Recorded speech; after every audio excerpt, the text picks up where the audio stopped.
Hello मित्रांनो, मी Satyam sir तुमच्या सगळ्यांचं स्वागत करतो आपल्या मुकेश सर चॅनलवरती। तर लास्ट लेक्चरमध्ये आपण एकदम डिटेलमध्ये असं आयसोथर्मल प्रोसेसबद्दल डिस्कशन केलं होतं। या लेक्चरमध्ये आपण आयसोबारिक प्रोसेसपासून सुरुवात करूया। बघा, प्रत्येक प्रोसेसमध्ये फिक्स स्टेप्स आहेत। तुम्हाला सांगितलं होतं मी लास्ट लेक्चरमध्ये, प्रत्येक प्रोसेसमध्ये आपण फ्लोट म्हणजे काय, first law of thermodynamics use करणार आहोत। त्यात काय करणार आहोत आपण माहिती आहे तुम्हाला। फर्स्ट लॉ ऑफ थर्मोडायनॅमिक्समध्ये आपण delta Q is equals to delta U plus W find करत असतो। प्रत्येक प्रोसेसमध्ये आधी वर्क डन फाइंड करू, डेल्टा यू फाइंड करू आणि त्या दोघांची ॲडिशन केल्यावरती डेल्टा क्यू मिळेल। ह्या प्रोसेस आपल्या प्रत्येक प्रोसेसमध्ये असेल। ठीक आहे, तर चला आपण सुरू करूया आपल्या पुढच्या प्रोसेसवरती।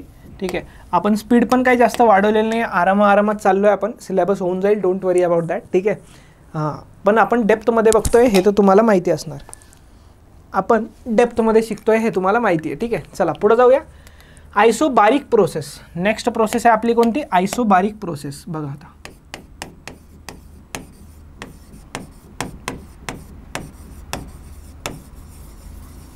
ठीक आहे, आयसो म्हणजे, अरे हे प्रत्येक लेक्चरमध्ये बघणार आहे आता, एक दोन लेक्चर असंच। आयसो म्हणजे सेम, आणि बारीक म्हणजे काय, अरे मराठीत बारीक म्हणजे छोटा, तो बारीक नाही आहे इथं बार वर्ड आहे, बार बार बार बार बार म्हणजे काय, बार म्हणजे प्रेशर। तर जो बार तुम्ही म्हणता ना, तो बार नाही आहे। ठीक आहे, तुमचा वाला बार नाही आहे, हा वाला बार म्हणजे प्रेशरचं एक युनिट असतं बार। तर याला आपण सेम प्रेशर प्रोसेस म्हणतो। अशी प्रोसेस ज्याच्यामध्ये प्रेशर कॉन्स्टंट असतं, अशी प्रोसेस ज्याच्यामध्ये प्रेशर कॉन्स्टंट असतं। अरे प्रेशर कॉन्स्टंट म्हणजे कहना क्या चाहते हो भाई, कहना क्या चाहते हो? कहना ये चाहते हैं कि pressure initial is equals to pressure final. इसका मतलब म्हणजेच delta P change in pressure किती असतं, इथं 0 असतं। लक्षात ठेवायचं, चेंज इन प्रेशर किती असतं, 0 असतं। आता ही झाली सिंपलची बेसिकची गोष्ट एकदम आयसोबारिक प्रोसेसबद्दल। आता आपण बघूयात आयडियल गॅस इक्वेशनचं। P V is equals to N R T. P V is equals to काय असतं, P V is equals to असतं एन आर टी। आता नीट लक्ष द्या थोडंसं, इथं काय काय कॉन्स्टंट आहे बघा बरं, एकदा बघूनच घ्या बरं। इथं प्रेशर कॉन्स्टंट आहे, प्रोसेसच आयसोबारिक चालू आहे, एन आणि आर कॉन्स्टंट असतात। तर मला सांगा, हे सगळं कॉन्स्टंट जर झालं तर मी म्हणू शकतो volume is directly proportional to temperature. Yes, obviously मी म्हणू शकतो volume is directly proportional to temperature.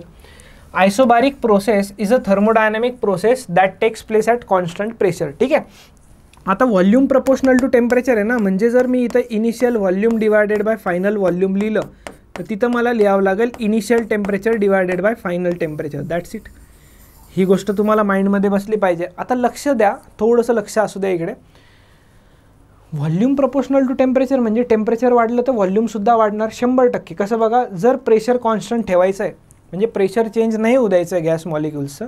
एका कंटेनरला जर मी हीट करायला सुरू केलं म्हणजे मी त्याला टेम्परेचर द्यायला सुरू केलं, ठीक आहे, तर त्याला जर मी टेम्परेचर द्यायला सुरुवात केली तर ते गॅसचे मॉलिक्युल्स दूर दूर जातील म्हणजे त्यांचं व्हॉल्यूम वाढेल। That's it. ही सिंपलची गोष्ट आहे की temperature volume is directly proportional to temperature. ठीक आहे, होप्सो हे तुम्हाला कळायला असणार आहे। हे डायग्रामवर नाही जायचं, अजून नाही जायचं डायग्रामवरती। आपण 3 ग्राफ याच्यात पण बघणार आहोत। किती? 3 ग्राफ आपण याच्यात पण बघणार आहोत। चला पुढे जाऊया। आता आपल्याला काय करायचं माहिती आहे का, derive the expression for heat exchange म्हणता आपण आधी वर्क डन फाइंड करत असतो। काय करत असतो, work done. First law of थर्मोडायनॅमिक्सनी जातो आपण, तर delta Q is equals to काय असतं, डेल्टा यू प्लस डब्ल्यू असतं। तर वर्क डनचा आपला जनरल फॉर्म्युला काय आला होता माहिती आहे ना, मागं लेक्चर्समध्ये आपण डिराईव्ह केला होता। तो असतो इंटिग्रेशन ऑफ पी, चुकलं तो असतो integration of P D V आणि volume V I to V F. Volume कुठून कुठं असतं, व्हॉल्यूम असतं V I to V F. ठीक आहे, ही गोष्ट क्लिअर आहे तुम्हाला। आता थोडंसं लक्ष द्या, ह्या प्रोसेसमध्ये वर्क डन काढायचं आहे आपल्याला।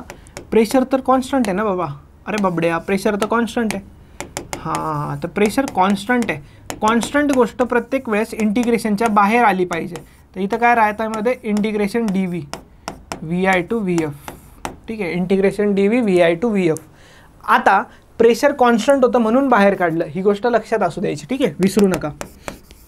Work done is equals to P integration D X. काय असतं integration D X, integration D X असतं एक्स। तर इथे इंटिग्रेशन डी व्ही काय येणार, इंटिग्रेशन डी व्ही येणार व्ही, आणि इथं असणार V initial to V final, V initial to V final. ठीक आहे, आता मला सांगा, upper limit minus lower limit केलेलं नाही अजून. Upper limit minus lower limit करा, VF minus VI.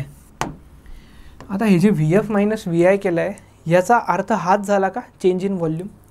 VF minus VIचा हाच अर्थ झाला का चेंज इन व्हॉल्यूम म्हणून, बरोबर. तर आता मला सांगा, work done is equals to P into change in volume काय असतं, डेल्टा B. हा झाला आपला वर्क डनचा फॉर्म्युला. कोणत्या प्रोसेससाठी बघतोय बाळांनो आपण बघतोय आयसोबारिक प्रोसेससाठी. ठीक आहे, हा आपला झाला वर्क डनचा फॉर्म्युला. थोडंसं पुढं जाऊया. PV इज इक्वल्स टू काय असतं रे बाबा, PV is equals to NRT असतं, बरोबर आहे. आता मला सांगा, यातल्या कोणत्या कोणत्या गोष्टी इथं चेंज होत आहेत. यातलं व्हॉल्यूम चेंज होतं आणि टेम्परेचर चेंज होतं आहे. तर प्रेशर कॉन्स्टंट आहे तर P लिहितो इंटू डेल्टा V लिहितो. N आणि R चेंज नाही होते तर इथं लिहितो डेल्टा T.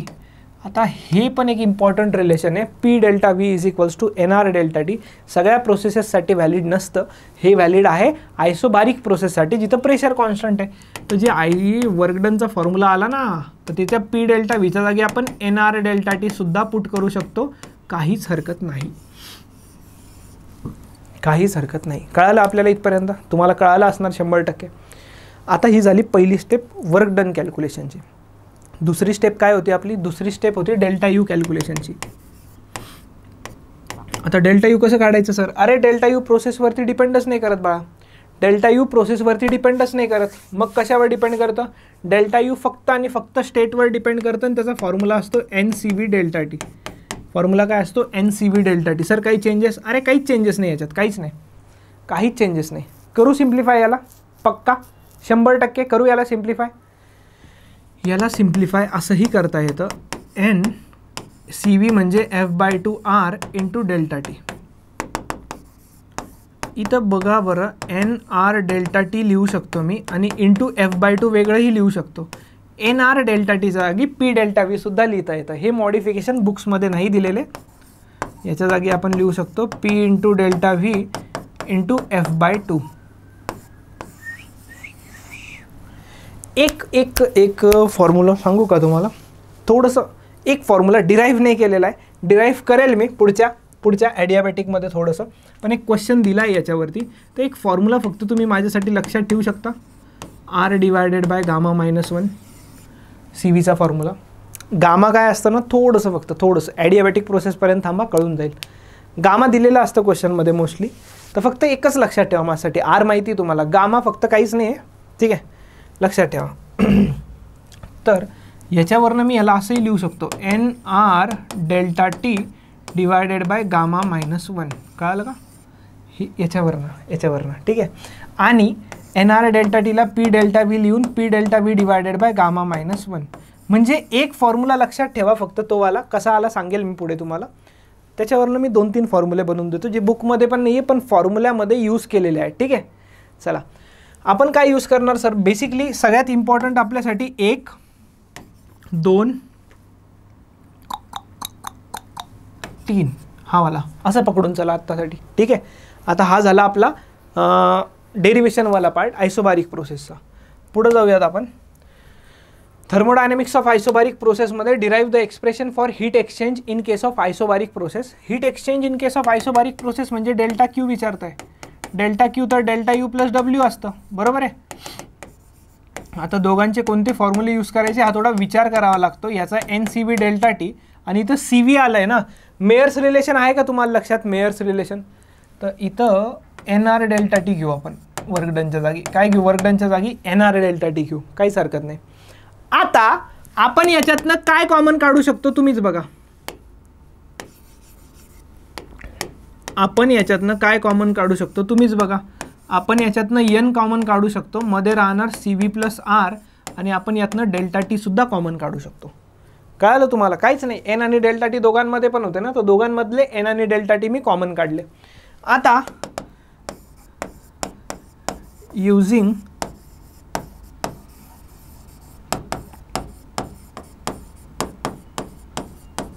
मेयर्स रिलेशन, आठवत आहे का मेयर्स रिलेशन KTG वाला, CP minus CV is equals to R असतं. तर मला सांगा इथं CPच्या जागी R प्लस CV लिहू शकतो आणि हे R प्लस CV मी इथून उचलून इकडं टाकेल, उचलून इकडे टाकून देईल. डेल्टा क्यूचा फॉर्म्युला भेटतो आपल्याला. काय भेटतो? Delta Q is equals to NCP into delta T. आठवतं आहे का? हा फॉर्म्युला मी तुम्हाला स्टार्टिंगलाच लिहून दिला होता. CP/CV जिथं सांगितलं तिथंच लिहून दिला होता. आठवतं आहे का? KTG थर्मोमध्ये. आणि तेव्हा सांगितलं होतं क्यू हे प्रोसेसवर डिपेंड करतं. आणि आता ते डिराईव्ह पण झालं आहे. तर आता मी तुम्हाला सांगू शकतो क्लिअरली की हा फॉर्म्युला आपण बघितला होता आणि हा असा डिराईव्ह होतो. कळलं आहे का? चला, हा झाला आपला डेल्टा क्यू वाला पॉईंट. ठीक आहे, हा झाला आपला डेल्टा क्यू वाला पॉईंट. आता डेल्टा यू पण आलं आहे, वर्क डन पण आलं आहे आणि डेल्टा क्यू पण आलं आहे. मग आता काय करायचं पुढं काहीच नाही करायचं. आता पुढं जसं जसं प्रोसेसने जाईल तसं जायचं. ग्राफ्स वगैरे पण बघायचे बाकी आहेत आपले. बघा, ऑलवेज रिमेंबर, हे इम्पॉर्टंट पॉईंट्स आहेत, बुक्समध्ये पण दिलेले आहेत. डेल्टा पी 0 असतं, बघितलं. Temperature of the system changes, हां 0 नसतं, डेल्टा टी चेंज होत असतं temperature. Q is equals to delta U plus W असतं. याचा अर्थ काय माहिती आहे का? आयसोथर्मलमध्ये काय होतं? Delta Q is equals to W होतं. म्हणजे जी काय हीट देतोय आपण ती पूर्णच्या पूर्ण वर्क डनमध्ये कन्वर्ट होत होती. आता तसं नाही आहे. Energy exchange is use to do work and also to change internal energy. म्हणजे जी हीट देतोय ना आपण, तर ती हीट इंटरनल एनर्जी चेंज करायला पण यूज होते आणि वर्क डन करण्यासाठी पण यूज होते, दोन्हीसाठी पण यूज होते. W equals to P into delta V. हा आम्हाला सांगू नको म्हणा, आम्ही ह्याच्यापेक्षा एक अजून फॉर्म्युला बघितला आहे, हा वाला. Volume changes Wien work is done. 100% volume जर चेंज नाही झालं तर वर्क डन होतच नसतं ना. कारण की आपण वर्क डनचे जे साईन कन्व्हेन्शन्स वगैरे बघितलेत तर ते व्हॉल्यूमवरनंच बघितले. व्हॉल्यूम वाढतं आहे, कमी होतं आहे की काय होतं आहे, त्याच्यावरनं आपण त्याचं डिसाईड केलं होतं. बरोबर आहे का? चलो,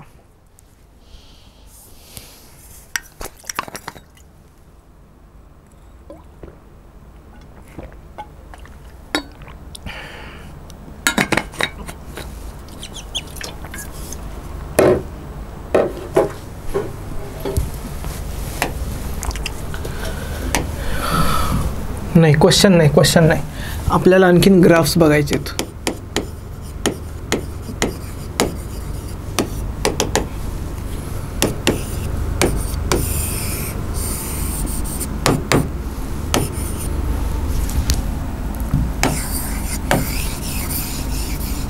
अरे यार, सगळंच गायब झाले. ते लाईट समजतो ना, ते दिसत नाही यार बरोबर.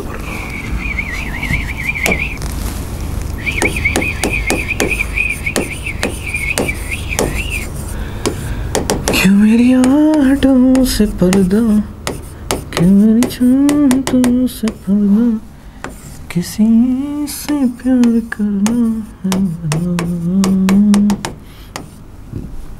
रांझना रांझना रांझना मेरे यार, रांझना रांझना रांझना मेरे यार.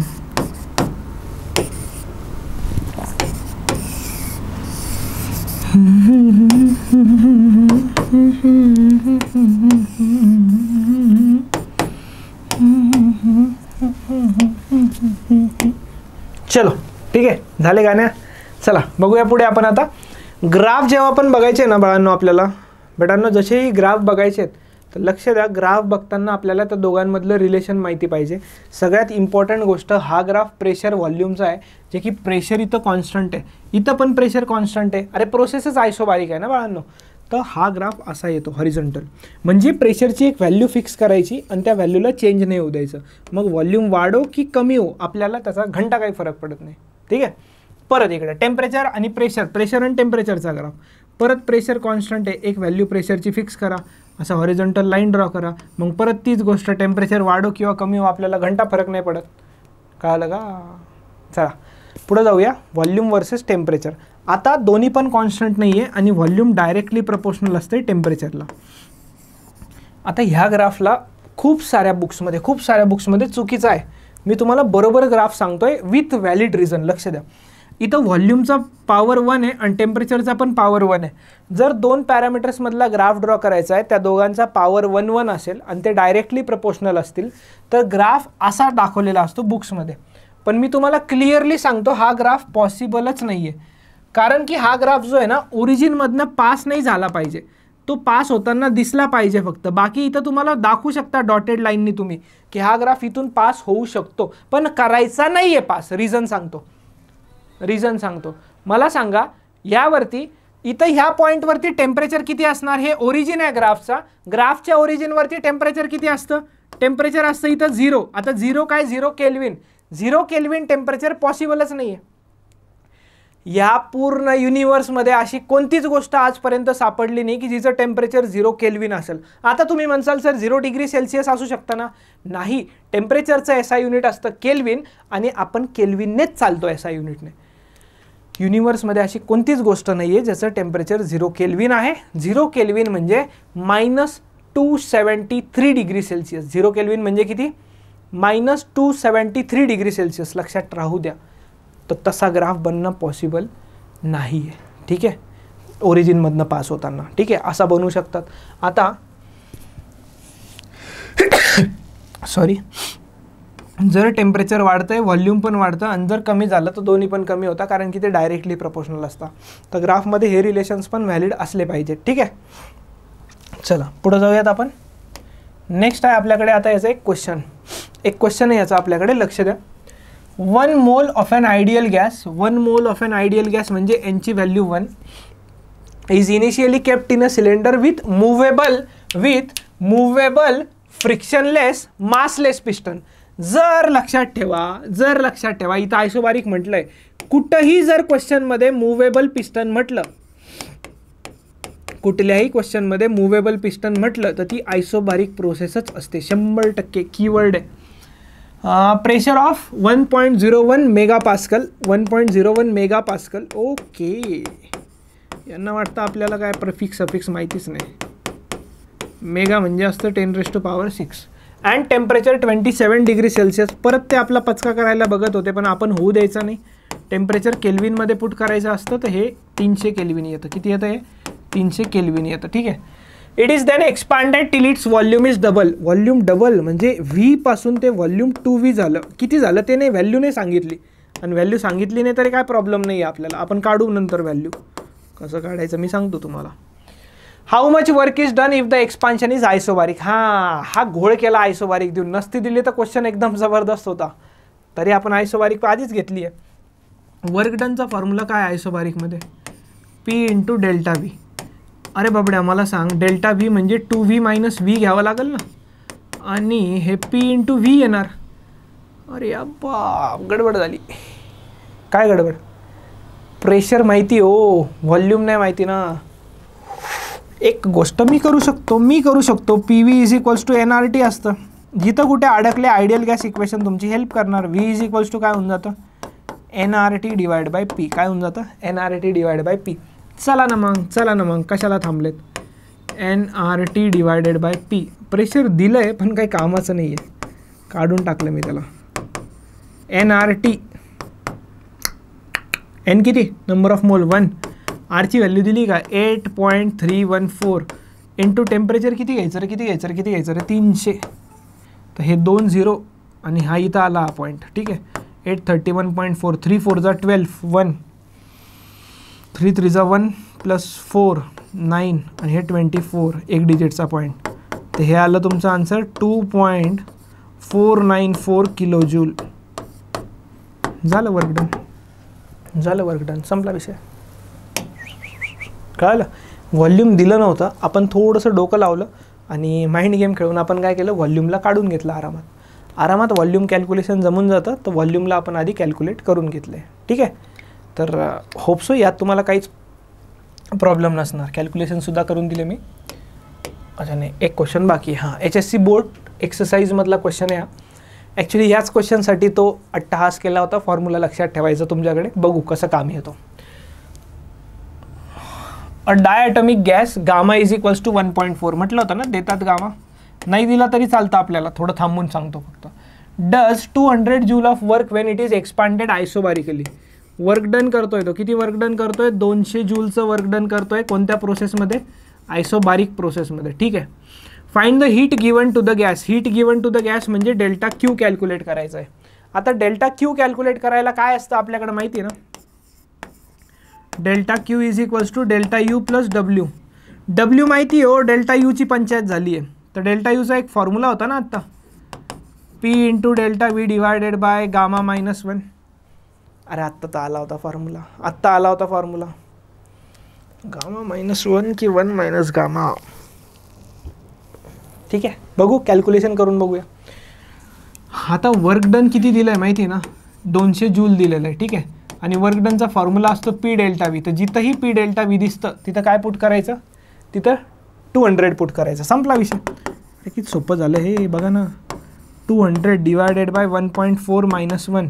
तर हे किती झालं आपलं, 200 डिवायडेड बाय 1.4 मायनस 1, 0.4.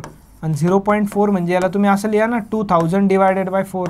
तर हे किती झालं तुमचं, 500 जूल झालं, 500 जूल. अरे अजून सोपं झालं. अरे झाला ना, प्रश्नच संपला. डेल्टा क्यू काढायचं होतं. डेल्टा यू किती आलं, 500 आलं, प्लस हे 200 होतं. तर टोटल हीट किती दिली तुम्ही मग, टोटल हीट तुम्ही दिली 700 जूल. किती दिली, 700 जूल. झाला, क्वेश्चनच सॉल्व झाला पूर्ण. अरे काहीच नाही राहिलं नाही याच्यात, क्वेश्चन सॉल्व झाला पूर्ण. ठीक आहे, होप्सो कळाला असणार आहे तुम्हाला, काय डाऊट नसणार याच्यात तुम्हाला. आहे का याच्यात डाऊट, नाही ना. तर चला मग इथे थांबूया आपण या लेक्चरसाठी. आपण भेटूया पुढच्या लेक्चरमध्ये. पुढच्या लेक्चरमध्ये आपण एकाच लेक्चरमध्ये throughout thoroughly isochoric process, जी सगळ्यात छोटी प्रोसेस असते, 5 मिनिटाचीच प्रोसेस असते, आणि त्यानंतर मुलांना ज्याच्यात सगळ्यात जास्त डाऊट येतो ती असते ॲडियाबॅटिक प्रोसेस. या प्रोसेसेस आपण स्टडी करणार आहोत. तर चला मित्रांनो, मी सत्यम भंडारी इथेच थांबतो. होप्सो तुम्हाला लेक्चर आवडला असणार. चॅनलला सबस्क्राईब करा, व्हिडिओला लाईक करा, शेअर करा आपल्या मित्रांपर्यंत. फ्रीमध्ये तुमच्यापर्यंत जबरदस्त असा कंटेंट पोहोचतो आहे. ठीक आहे, तर चला थांबूया आपण इथं. Bye bye, take care everyone, see you in next lecture.